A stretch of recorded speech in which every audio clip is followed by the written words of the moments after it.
Hey los amigos, ici Joachim Tivuku pour vous servir.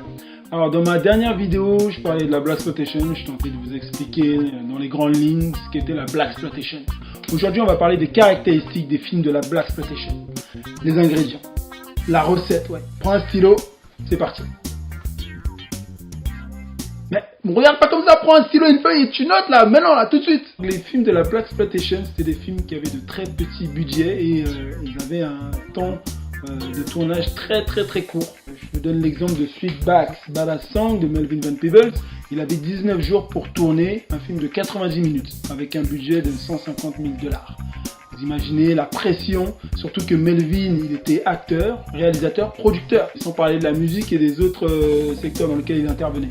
Et donc il devait gérer son jeu d'acteur, il devait gérer l'équipe technique, la mise en scène, il devait gérer les sous, rendre des comptes aux mécènes, à ceux qui lui avaient prêté de l'argent, et parfois des personnes peu recommandables. Et les mecs qui passaient comme ça sur le plateau, hey, Melvin, hey, ça se passe, ça avance bien, ouais j'espère, sinon on va te tuer, sinon on va te tuer Melvin, ouais.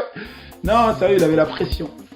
Les films de la Blaxploitation, c'était des personnages aussi assez récurrents comme des PIMP, des Mac, des proxénètes, des dealers de drogue. Vous avez des détectives privés, des justiciers, des militants, des activistes noirs qui défendaient justement les droits civiques des Noirs. Il y avait des lieux incontournables aussi comme l'église, les salles de jeu, les cabarets, les clubs, la musique.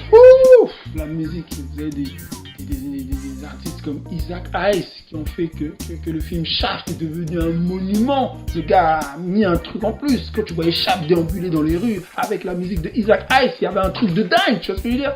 Pareil pour Curtis Mayfield avec Superfly ou alors Willie Hutch avec Foxy Brown. C'était des sons qui apportaient plus de cachet à ces films de la Blaxploitation. Voilà, il y avait un truc de ouf quoi. Quand tu écoutais ces sons, c'était un délire. Quand tu avais un film de la Blaxploitation qui marchait, c'est parce que derrière il y avait une soundtrack de ouf mec. Cherche pas. Les courses-poursuites aussi, c'était une dinguerie. Les courses-poursuites, moi, je vous conseille de regarder Willy Dynamite. Le mec, il est bien sapé en mode façon beau gosse. Il cavale comme un ouf, il se fait courser par les keufs. C'est juste pour regarder ça. Ou alors des combats. Souvent, vous pouvez voir des combats de kung-fu dans les films de la Blaxploitation. Ils étaient fans de ça. Regardez Dolomite. Vous allez voir, c'est n'importe quoi. Les mecs, ils se battent, c'est en mode kung-fu, mais c'est désordonné. Tu vois bien que le gars, il a jamais pris un cours de kung-fu de sa vie, tu vois. Mais on aime. Vous avez la liberté sexuelle aussi, vous voyez beaucoup de femmes dénudées, des personnages qui sont en plein débat sexuel. Enfin, il y avait une vraie libération par rapport à ça, surtout que dans les débuts des années 70, il y a des lois qui sont votées, et donc il y a beaucoup plus de tournage de films pornographiques. Et Melvin a profité de ça parce qu'il avait du mal à faire son film, il est parti aller voir des techniciens noirs qui intervenaient justement sur les plateaux de films pornographiques. Et il a pu, par rapport à ces mecs-là, faire son film, tu vois. C'est pour ça que quand vous voyez les films un peu, surtout Sweetback's Badass Song, vous voyez qu'il y a un petit cachet un peu de réalisateur de films de cul, tu vois, dans les plans, les images et tout ça, caméra portée, machin, tu vois. Il y a un délire.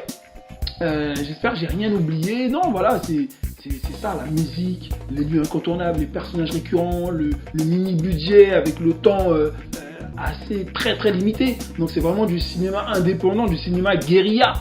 Donc voilà un petit peu les ingrédients des films de la Blaxploitation à l'époque.